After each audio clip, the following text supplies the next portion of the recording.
अत्र सर्गो विसर्गश्च स्थानं पोषणमूतयः मन्वन्तरेशानुकथा निरोधो मुक्तिराश्रयः. This is a shloka that describes the 10 topics of Srimad Bhagavatam. Bhagavatam has 10 principal subject matters for the entire humanity, for the welfare of the entire humanity. So, the first topic is Sarga. Sarga means creation done by the Supreme Lord directly. And this topic is vividly described in the 3rd canto of Srimad Bhagavatam and little bit in the 2nd canto also. So, Atra Sargo. Second topic is sub-creation, Visarga.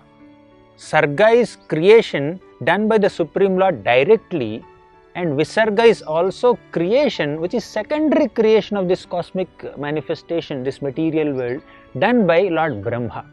So, this Visarga topic is vividly described in the second half of 3rd canto and 4th canto, and even the first half of 5th canto also describes this topic. Atra Sargo Visargascha. Third topic is Sthanam.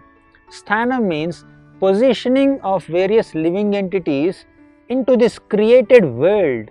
This material world has so many planets and planetary systems that are meant for the residence of so many living entities, and that is according to their own consciousness, their own previous activities. So, the positioning of various living entities in multiple kinds of planetary systems is called Sthanam. So, the universal geography constitutes this topic of Sthanam, which is prominently described in the 5th canto, 2nd half of Srimad Bhagavatam. So, the topics are Atra Sargo Visargascha Sthanam Poshanam. The 4th topic is Poshanam. Poshanam means protection offered by the Lord to his devotees. Sometimes even devotees also may get distracted and they may do some mistakes or transgress some moral codes. Of course, devotees don't do it purposefully in a premeditated way, but accidentally, even if such devotees commit some mistakes, the Supreme Lord offers protection to them.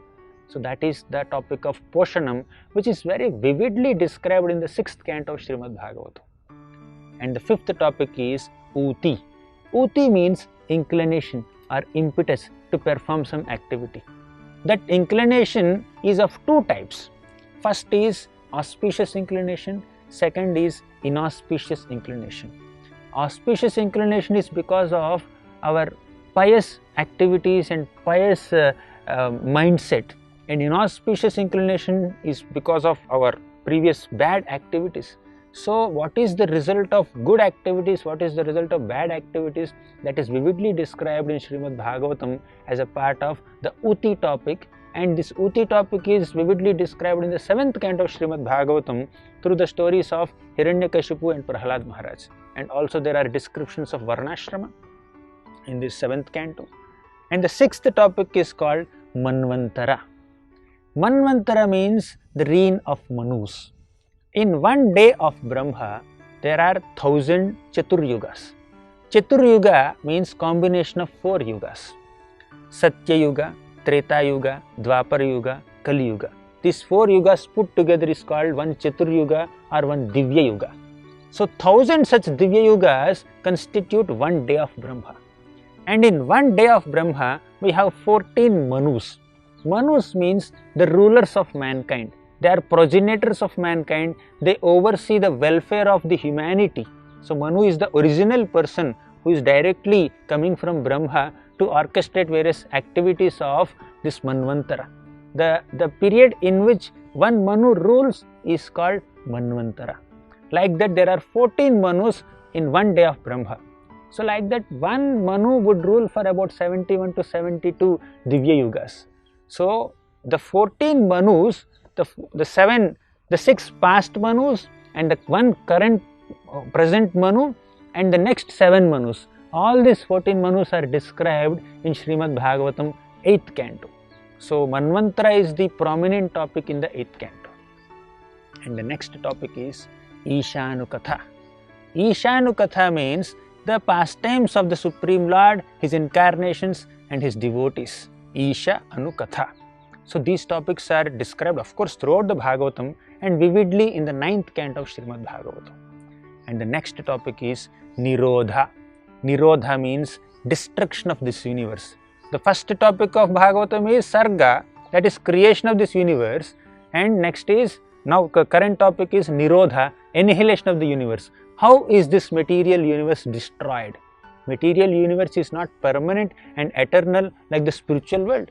Material universe is created at one point of time and it is destroyed, wound up again and again it is created.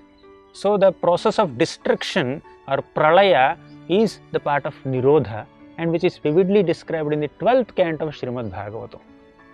Then another topic, 9th topic, is called Mukti. Mukti means liberation. How to get liberated from this material world. This is the 9th topic of Bhagavatam, which is vividly described in the 11th canto of Bhagavatam. And the 10th topic, last topic, which is the shelter of other 9 topics, is called Ashraya. Ashraya means supreme shelter, which is Krishna. And that this topic of Ashraya or Krishna's pastimes are described very elaborately in the 10th canto of Srimad Bhagavatam. And this 10th canto is the biggest canto of Bhagavatam that constitutes 90 chapters of Bhagavatam out of 335 chapters. So these are the 10 topics of Bhagavatam that are described in 12 cantos of Srimad Bhagavatam. Jiva Goswami says that all these 10 topics of Bhagavatam appear in all the 12 cantos of Bhagavatam with various degrees of emphasis.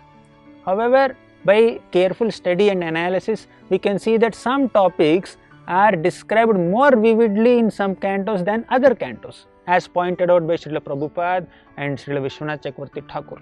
For example, in the 8th canto, Manvantara topic comes much more than other topics.